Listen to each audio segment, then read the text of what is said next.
तुम्ही नितीन गडकरींना निवेदन दिलेलं आहे आणि या रस्त्या संदर्भात त्यांचं काय बोलणं आहे?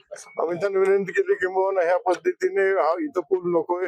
त्या पुलाची साधारणपणे शेळगाव आपल्या कारखान्याचं कार्यक्षेत्र आहे. शेळगाव इथपर्यंत सगळ्या या पालखी मार्गात चुका झालेल्या आहेत. एक तर मला नम्रतेने सांगायचंय की जेव्हा पुलाचं रेखांकन झालं, जेव्हा प्लॅनिंग झालं, तर त्याच्या गावात ग्रामसभा व्हायला पाहिजे, प्रत्येक ग्रामसेवक विचारून हा निर्णय घेतला गेला पाहिजे, पण ते झालेलं नाहीये. अगदी जंक्शनवरून पाहिलं 125 वर्षापूर्वी वाशिंग इंडस्ट्री, तिथे मोठमोठे जाणार कशी तिथून, तिथं सर्कल व्हायला पाहिजे. एक तिथून पुढची गाव नको, तिथं साईड गटरची उंच्या वाढवल्यात. आपल्याकडे 150-200 इंच पाऊस होत नाही, कारण नसताना प्रकल्प खर्च वाढवला. तो त्याच पद्धतीने आता कारखाना आल्यानंतर आपल्या सगळ्यांना माहिती आहे की कारखान्याचं रस्ते अलीकडे कारखान्या पलीकडे आपले कॉलनी आहे, बाजारपेठ आहे. आपलं यार्ड या केनियार्ड आपलं जिथं ऊस येऊन थांबतो ते केनियार्ड पलीकडे, तिथून अलीकडे येण्यासाठी ट्रॅक्टर भरले असताना अलीकडे ट्रॅक्टर येऊ शकणार नाही. हार्वेस्टर आपल्याकडे आलेले, हार्वेस्टरची मोठी मोठी उंच हे लावलेलं ते खाली येणार नाही, इथं अडचण सांगितली. आता इकडे 12च्या बाजूला जर पुलाची उंची वाढली तर छत्रपतीला येणारा ऊस 80% बैलगाडीचा ऊस येतो, तिथून बैलगाड्याला येणारा अडचण होईल. त्याची विनंती येईल त्यांना की हे सगळं कॅन्सल करा, अजूनही मागून न्या म्हणून. आता मागून न्यायला अडचण काय? पुणे युनिव्हर्सिटी, पुणे विद्यापीठ, तिथं पूल होता, तो 3 वर्षापूर्वी पाडला, तिथं परत पूल केला. शक्तीपीठ अख्खा वळतोय, शक्तीपीठ अख्खा हे होतोय, निर्णय बदलला जातो.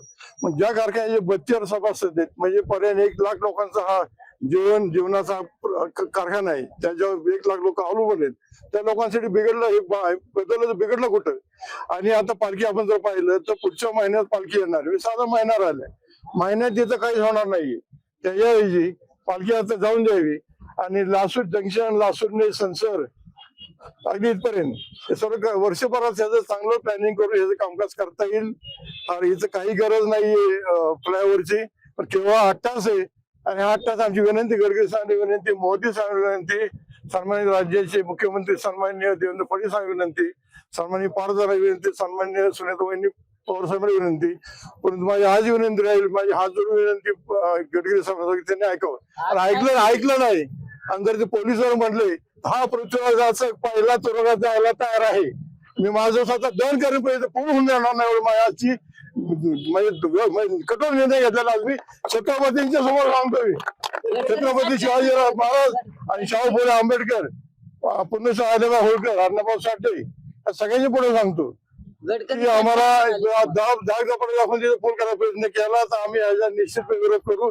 आमची गडकरींना हात जोडून विनंती, आम्ही नम्रतेने सांगतोय, शेवटी करायचे जनते हितासाठी करायचे. शक्तीपीठ बदलला तुम्ही आणि करत असाल सर्वसामान्यांना तुम्ही त्रास काय देताय? प्रत्येक गावामध्ये, प्रत्येक गावाचा संसद खुर्द, संसद बुद्रुक झाली, प्रत्येक गावाची भिंत झाली, वर्षातनं एकदा पालखी येते. त्यासाठी तुम्ही शेकडो वर्ष राहणारी माणसं त्याच्या गावची विस्थापित करतात कशाला? हा कुठे विकास आहे? हा विकास नेमका कोणाचा आहे? हा विकास चाललाय कशाचा? आणि विकास म्हणजे कुठे मोठ्या लोकांची जमीन गेलेली दिसत नाहीत, सर्वसामान्यांचा भरला जातोय. आता कारखान्या पुढचं आपण पाहिलं, 70 वर्ष कारखान्यात झाली. महाराष्ट्रामध्ये 2च कारखाने रस्त्यावर आहेत, एक राहुरीचा आणि एक छत्रपती. आदरणीय अजितदादा 1 नोव्हेंबरला गैरसंघाचे आले होते, त्यावेळी सगळ्यांच्या वतीने मी म्हणणं मांडलं होतं की दादा हे त्वरित रद्द झालं पाहिजे. हे जर झालं तर पुढची 100 वर्ष जनता तुम्हाला विसरणार नाही. आदरणीय दादानी ते शब्द दिला होता की होऊन देऊ नका, आणि हे कशा पद्धती होऊन देऊ नका. मी गडकरीशी बोलतो तसे त्या पत्रात लिहिले, गडकरीने मी सकाळी ते सांगितलं, आता सांगितलं, त्यांनी ऐकावं, अभ्यास करू नये. मी तांत्रिक दृष्ट्या बघतो म्हणले. मला वाटतं ते पूर्वी आपल्या महाराष्ट्राचे भूतपूर्व मुख्यमंत्री यशवंतराव चव्हाण म्हणायचे की पुढाऱ्यांनी नाही म्हणायला शिकलं पाहिजे आणि अधिकाऱ्यांनी होय म्हणायला शिकलं पाहिजे. अधिकारी कारण नसताना काय तांत्रिक बाजू काढतायत. हे अधिकाऱ्यांनी काही ठिकाणी जिथे गरज आहे तिथं पूल केले नाहीत, तिथं मात्र चौबे रस्ते केलेत आणि नको ते पूल घातलेत. हे नेमकं कोणाला हित चाललेले? त्या बाबतीत जर आमची आजही विनंती, माझी हात जोडून विनंती गडकरी साहेबांना, केंद्र राज्य शासनाला, हे नाही झालं त्या कारखान्याचं जरी भिंत जरी बाबांनो, माझं वय 70 आहे, पुढची पिढी आहे, ह्या पिढीचं पुढचे 100 वर्ष न पुढे नुकसान होईल पूल झालं तर. मागच्या बाजूनी मी तिथल्या बरेचशा शेतकऱ्यांशी बोललोय, सगळ्यांची तयारी आहे. तिथं आमच्याच बघितलं जाऊन सगळी त्यांनीही तयारी दाखवलेली त्यांच्या वस्तूंना रस्ते घालून द्यायची. अजून काय पाहिजे? किंवा पलीकडे घ्यावी ना. आणि जे माझं म्हणणं आहे, समजा इथं झालंय ना, इथलं जे स्ट्रक्चर झाले, हे जर शासनाचं नुकसान होत असेल, हा जो खर्च झालेला आहे तो कर्जत छत्रपतीचा स्वाभिमानी सभासद दर टनाला पैसे देऊन भरून द्यायला तयार आहे, असं तुम्हाला सर्वांच्या वतीने मी या ठिकाणी शब्द देतो. हे रद्द झालंच पाहिजे असं माझं मत आहे.